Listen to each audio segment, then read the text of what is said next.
Si pienso en el trabajo de Juan Baraja, es un trabajo que tiene que ver con la pausa, con la serenidad, que tiene que ver con lo minucioso, con el detalle, con capturar una realidad que está a veces muy fragmentada, que tiene que ver también con la precisión y con el dominio de toda una serie de herramientas técnicas propias del campo de la fotografía, y que también tiene que ver con una capacidad de estudio y de evolución en su trabajo.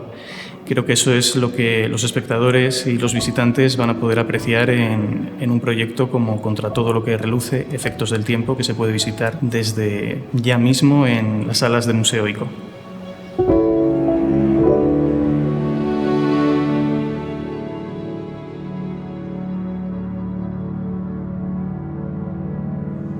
Mi relación con la arquitectura es un poco anterior a la relación con la fotografía, ¿no? Digamos, ese interés por la arquitectura a través del medio fotográfico, ¿no? Surge pues, de mi etapa universitaria, cuando estudiaba Bellas Artes. La arquitectura me ofrecía la posibilidad de trabajar de manera muy pausada, de volver al lugar, de controlar la manera en la que ese espacio va cambiando, ¿no? Con el paso de las horas o las estaciones incluso, ¿no? Cuando hay proyectos que se alargan durante periodos más largos.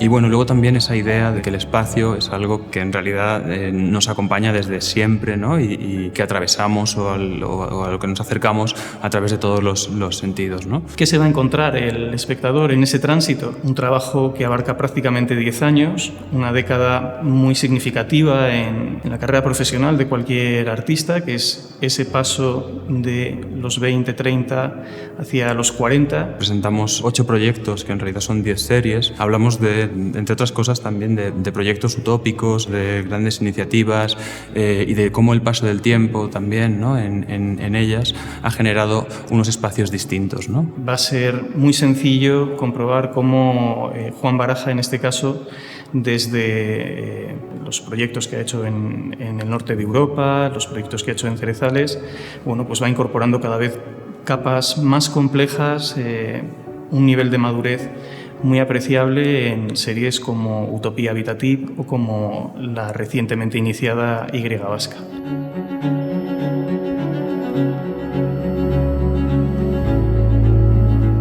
Nos encontramos primero con Experimento Banana, que es un proyecto hecho en Islandia, realizado en Islandia en 2014, que trata sobre un proyecto agrícola de los años 40 y el intento de cultivar plátanos en Islandia a través de la geotermia, ¿no? El trabajo de Juan Baraja suele desarrollarse en series fotográficas que habitualmente son largas, primero porque en su manera de trabajar está emplear tiempos largos en cada uno de los lugares que quiere estudiar, que quiere analizar a través de la imagen. Fruto de esos tiempos largos salen muchas tomas, aunque trabajar con la cámara de gran formato es un proceso lento. En Orlandia, un trabajo hecho dentro de una fábrica, de una factoría donde se seca pescado para su exportación y para el abastecimiento de los mercados locales, ¿no? Juan Baraja es alguien realmente metódico, ¿no? Cuando estás cerca de él, ves que no le asusta el enfrentarse de esa manera a sus proyectos,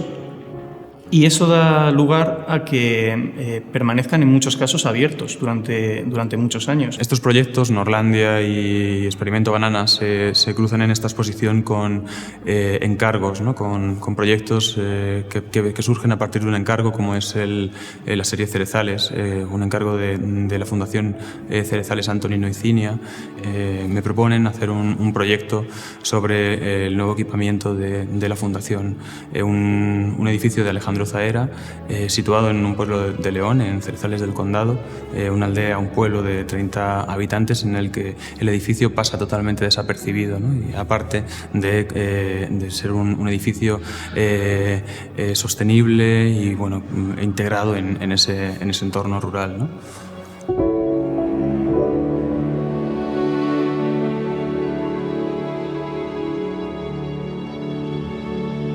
y después se mezclan con proyectos de iniciativa propia, ¿no? Pues, por ejemplo, Hipódromo, que funciona casi más que como proyecto, como un ensayo sobre un tema muy concreto, que es la luz sobre la arquitectura, ¿no? Y que es un tema que me interesa mucho, ¿no? El cómo la luz transforma el espacio, cómo la luz se convierte o es un material constructivo, ¿no? En ese momento, ¿no? Estaba también trabajando o empezando a trabajar con la cámara de gran formato, a controlar todos los aspectos de la escena y me interesaba ir profundizando en temas muy concretos, ¿no? El Hipódromo de la Zarzuela era la base perfecta para hacer ese trabajo. En la exposición que se puede visitar ahora mismo en Museo ICO, el planteamiento no es un planteamiento cronológico, ni es un planteamiento diacrónico, ni es un planteamiento lineal, sino que busca dejar que todas esas temporalidades o que todos esos estratos, ¿no?, de los que estamos hablando entren en esas obras. Si eso ocurre, necesariamente el nivel de complejidad a la hora de articular esos conjuntos de imágenes también se va enriqueciendo, y frente a una disposición más convencional, más lineal, en este caso fruto del trabajo también que se desarrolló en Cerezales y que nos ha servido de punto de apoyo para pensar todo lo que ocurre aquí, vamos viendo cómo esos proyectos crecen, se articulan en diferentes alturas, en imágenes que van tocándose las unas a las otras, pero huyendo de esa linealidad que seguramente sería injusta con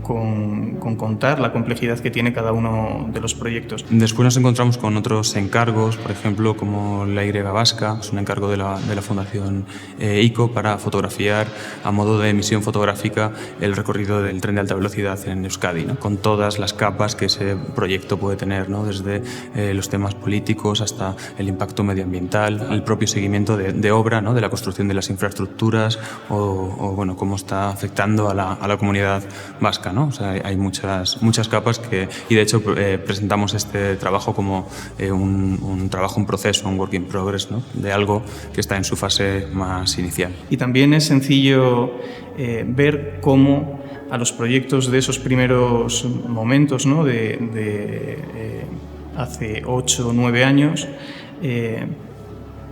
se les va de alguna manera añadiendo un nivel de madurez, como se puede comprobar en los proyectos hasta de 2022, ¿no?, que tenemos en la exposición, y donde la manera de contar unas cosas u otras se adecúa al tipo de proyecto que se está realizando y a la investigación que lo ha soportado. En esta exposición vais a ver que las series se presentan como conjuntos de imágenes de diferentes formatos, y bueno, esos formatos no están elegidos al azar, ¿no?, sino que hay un trabajo de estudio y de maquetas, ¿no?, de construcción de maquetas, de llevar las imágenes a una escala y ver cómo funcionarían si tuviéramos que ver ese proyecto completo, ¿no?, qué tensiones se generan entre unas imágenes y otras, y de ahí voy determinando qué tamaño va a tener cada imagen, ¿no? También trabajo mucho en el estudio, ¿no?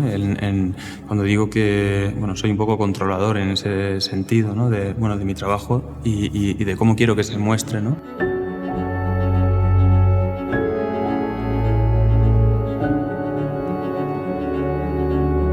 Siempre trabajo con maquetas de los espacios en los que se va a presentar ese trabajo. Pido los planos de la sala, del stand o de la galería en la que se va a enseñar el trabajo. Después la construyo con cartón. Normalmente son maquetas desmontables. Es una parte que me divierte mucho, ¿no?, la construcción de este material, y que es muy útil para organizar el trabajo, incluso para hacer la selección de imágenes, ¿no?, y pensar en tamaños, en proporciones reales, ¿no?, a escala. Bueno, la maqueta del Museo ICO ha estado en el estudio pues casi un año y ha cambiado, los proyectos han ido rotando, ¿no?, de muchas maneras. Ha sido un trabajo de equipo, ¿no?, porque Alfredo y yo nos hemos reunido varias veces, ¿no?, y hemos ido pensando pues qué imágenes van a formar parte de la expo, dónde se van a colocar, ¿no?, y después ha habido una tercera persona que ha sido Juanma, el diseñador o el arquitecto, quien ha pensado en esa distribución de los espacios del museo, ¿no?, que ha llevado a los alzados y al ordenador, digamos, a la pantalla, todo lo que Alfredo y yo habíamos pensado, ¿no?, hasta el punto punto que cuando hemos descargado todas esas obras en el museo, ¿no? Pues sabíamos perfectamente dónde se iba a ubicar cada una, ¿no? Cuál era la posición exacta, y ha sido bueno, muy fácil, ¿no? el montaje de la exposición.